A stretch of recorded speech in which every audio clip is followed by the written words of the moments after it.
मैं सागर से भी गहरा हूं, तुम कितने कंकड़ फेंकोगे, चुन चुन कर आगे बढ़ूंगा मैं तुम मुझको कब तक रोकोगे, तुम मुझको कब तक रोकोगे। झुक झुक कर सीधा खड़ा हुआ, फिर झुकने का शौक नहीं, अपने ही हाथों रचा स्वयं, तुमसे मिटने का खौफ नहीं। तुम हालातों की भट्टी में जब जब भी मुझको झोंकोगे, तब तब कर सोना बनूंगा मैं, तुम मुझको कब तक रोकोगे, तुम मुझको कब तक रोकोगे। दुसरं तिसरं काय लागत नाही, फक्त हार्डवर्क हार्डवर्क हार्डवर्क, स्वतःवरती विश्वास ठेवायचा आहे। नकारात्मक गोष्टी आहेत ना तेवढ्या जरा बाजूला ठेवायच्या, सारखं म्हणजे ज्या गोष्टी आपल्याला ऐकायला आवडत नाहीत ना त्या जरा ब्लेसिंग इन डिस्गाइज, इष्टापत्ती म्हणून घ्यायच्या, त्यातनं पॉझिटिव्ह गोष्टीच घ्यायच्या। अपयश येतच राहणार आहे, त्या अपयशाला यशाची पहिली पायरी म्हणून समजायचं आहे आणि कष्टावर प्रचंड विश्वास ठेवायचा। आयुष्य म्हणजे एक बॅलन्स शीट सारखं आहे। जर इकॉनॉमिक्सच्या किंवा बिझनेसच्या शब्दात सांगायचं झालं तर बॅलन्स शीटमध्ये काय, जन्म घेतो तो आपला ओपनिंग स्टॉक आहे, जे आपल्याकडे येतं ते क्रेडिट, जे जातं ते डेबिट, आणि डेथ हा क्लोजिंग स्टॉक आहे। मग जगायचं कसं? असे जगावे दुनियेमध्ये, आव्हानाचे लावून यत्तर, नजर रोखुनी नजरेमध्ये आयुष्याला द्यावे उत्तर। नको गुलामी नक्षत्रांची, भीती आंधळ्या ताऱ्यांची, आयुष्याला भिडतानाही चैन करावी स्वप्नांची। इच्छा दांडगी असे जयाची, मार्ग त्याला मिळती 70, नजर रोखुनी नजरेमध्ये आयुष्याला द्यावे उत्तर। नको गुलामी नक्षत्रांची, भीती आंधळ्या ताऱ्यांची, हे सगळं हात बघणं, नक्षत्र बघणं, ती काय पत्रिका दाखवणं, या सगळ्यात आपलं निम्म आयुष्य त्याच्यातच चाललंय। पाय असावे जमिनीवरती, आकाश कवेत घेताना, हसू असावे ओठावरती, काळीज काढून देताना, संकटासी ठणकावून सांगावे आता ये बेहत्तर, नजर रोखुनी नजरेमध्ये आयुष्याला द्यावे उत्तर। ही जी बॅलन्स शीट आहे ना, त्यात जाताना संभाजी राजांना एक पत्र लिहिलेलं होतं, त्यात शिवरायांचे 8वे रूप, शिवरायांचा 8वा प्रताप, शिवरायांचा 8वा साक्षेप, शिवरायांचे ऐसे बोलणे, शिवरायांचे ऐसे चालणे, शिवरायांचे सलगी देणे ऐसे असे, शिवराजाशी आठवावे, जीवित तृणवत मानावे, इहलोकी परलोकी तरावे कीर्ती रूपे, आणि शिवरायांचे सलगी देणे ऐसे असे, शिवराजाशी आठवावे, जीवित तृणवत मानावे, इहलोकी परलोकी तरावे कीर्ती रूपे। म्हणजे आयुष्यात काय महत्वाचं आहे तर इहलोकी परलोकी तरावे कीर्ती रूपे, आपलं नाव पाठीमागे राहिलं पाहिजे।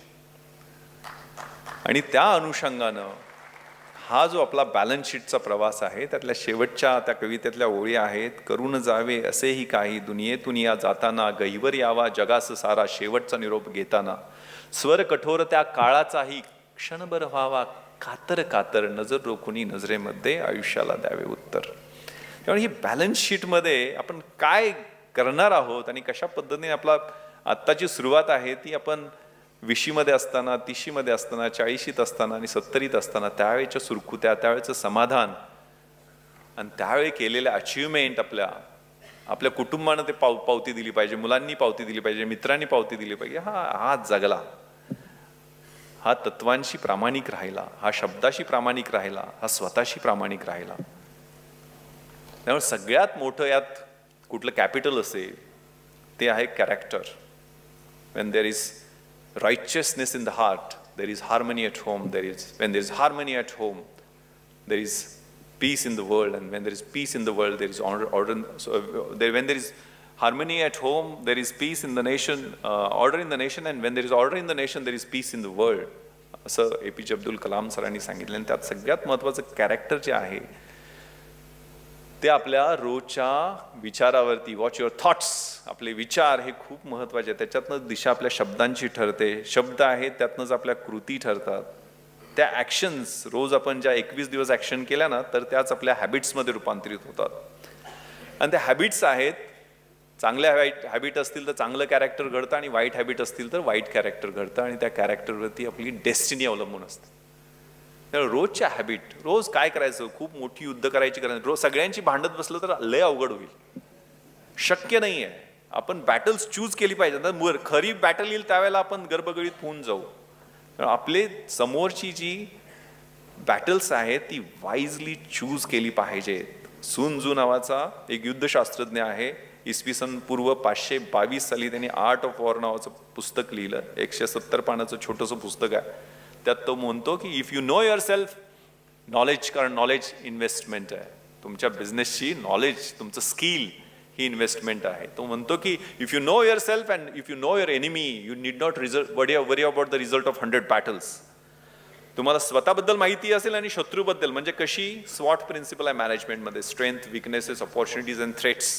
स्वतः समोरच्या संधी, समोरचे धोके, आपल्या स्ट्रेंथ, आपल्या विकनेसेस याचं व्यवस्थित ॲनालिसिस केलं तर आपल्याला शत्रूबद्दलची आणि आपल्या स्वतःबद्दलची जर पूर्ण माहिती असेल, नॉलेज असेल, तर आपल्याला 100च्या 100 युद्धामध्ये निश्चितपणे विजय मिळणार आहे. छत्रपती शिवरायांनी 125 लढाया सरांच्याच पुस्तकात कुठेतरी लिहिले, नामदेवराव जाधवांच्या, त्यात एकाही लढाईत ते हारले नाहीत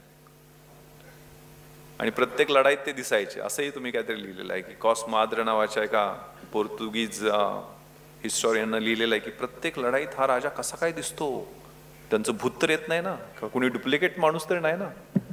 आणि शाहिस्ते खान ज्यावेळेला त्याच्या 5 पैकी 3 उंगल्या काटल्या, जो म्हणायचा की काय शिवाजी का मुलक कितना है मेरे 3 उंगली हो इतना. तर ते सगळ्यात महत्वाचं आहे ते आपल्या इन्व्हेस्टमेंटमध्ये नॉलेज आहे. त्यामुळे आपलं नॉलेज कसं रोज अपडेट होईल, कसं स्किल आपलं रोज अपडेट होईल, त्यासाठी स्वतःबद्दल आणि शत्रूबद्दल माहिती असेल किंवा आपलं जे आव्हान आहे, आपला बिझनेस आहे त्याच्याबद्दल माहिती, परीक्षा आहे त्याच्याबद्दल माहिती असेल तर आपल्याला पराजयाची भीती नाही आहे. स्वतःबद्दल माहिती असेल, शत्रूबद्दल माहिती नसेल तर प्रत्येक विजयानंतर एक पराभव पचवावा लागेल. आणि स्वतःबद्दल पण माहिती नसेल आणि शत्रूबद्दल पण माहिती नसेल तर प्रत्येक युद्धामध्ये सपाटून तुम्ही मार खाणार आहात हे निश्चित आहे. आणि more you sway during peace time less you bleed during war time. त्यामुळे तुमचं कष्ट करण्याचं म्हणजे हे कधी सगळ्याच म्हणजे प्रिव्हेंटिव्ह मेडिसिनमध्ये रोज शरीराला पण 1 तास दिला नाही, जर आपण योग्य काळजी मनाची आणि शरीराची घेतली नाही तर नंतर आजार होतात, विकार होतात, डिसिजेस होतात. मी आता 50 वर्षाचा आहे पण मी 42 किलोमीटर फुल मॅरेथॉन धावतो दरवर्षी, कारण माझे मसल्स, लिगॅमेंट्स, टेंडन्स हे मी ट्रेन केलेले आहेत. रोज 1 तास त्या शरीरासाठी देतोय. मनासाठी मग योगा मी रोज अर्धा तास कसा देता येईल, हे वेळ डिसिप्लिन. म्हणजे मी आता मुंबईचा joint CP law and order होतो. माझ्याकडे 94 पोलीस स्टेशनचा कार्यभार होता. माझ्याकडे इंटेलिजन्स मशिनरी पूर्ण होती, प्रोटेक्शन अँड सिक्युरिटी होती. म्हणजे 35,000 मुंबई पोलीस फोर्स हा माझ्या सुपरविजन खाली होता. झोप पण कधी लागायची नाही. पण कसं त्याचं टाइम मॅनेजमेंट करायचं ते माझं मी ठरवलं. सर 2011 मध्ये TISनी सर्वे केलेला आहे की सगळ्यात स्ट्रेसफुल जॉब मुंबईतला कुठला आहे की ज्याच्यात लोकांना निश्चित डायबिटीस आणि हायपरटेन्शन आणि ब्लड प्रेशर येतं, तो म्हणजे joint CP law and order आहे. मी 2.5 वर्ष तिथं होतो. भरपूर टेन्शन आलं, यात काही शंका नाही आहे. पण ते मॅनेज कसं करायचं, त्यामुळे ते संकट, ॲडव्हर्सिटी क्वेश्चन माझा कसा राहील आणि त्यासाठी मग माझं कॅरेक्टर कसं राहील. लोक काही बोलतील आणि बोलणारच, त्यांच्याकडे लक्ष देत बसलं तर आपण काहीच करू शकणार नाही आहे. ते हनुमानांची गोष्ट आहे ना की, आणि खूप छान गोष्ट आहे, म्हणजे गोलच्या बद्दल आहे. Arise awake stop not till the goal is reached, Swami विवेकानंदांनी सांगितलेलं आहे. आणि विवेक आणि चतुर्थ आयुष्यात खूप महत्वाचं आहे. कुठलंही गोल म्हणजे ते स्मार्ट असलं पाहिजे, स्पेसिफिक, मेजरेबल, अटेनेबल, रिअलिस्टिक आणि टाइम बाउंड. आणि ते गोल एकदा निश्चित केलं ना मग थांबायचं नाही आहे. हनुमानांना सांगितलेलं होतं प्रभू रामचंद्रांनी ही अंगठी देऊन श्रीलंकेला देऊन येते. 800 मैलाचं अंतर पार करताना त्यांनी ज्यावेळेला उड्डाण घेतलं त्यावेळेला त्यांच्या रस्त्यात 3 अडथळे आले. पहिला होता मैनक पर्वत, ज्या पर्वतावर सगळ्या सुखसोयी होत्या, म्हणजे आजकाल 5 स्टार हॉटेलमध्ये सगळ्या सोयी असतात ना तशा. पण त्यांना जायचं होतं त्या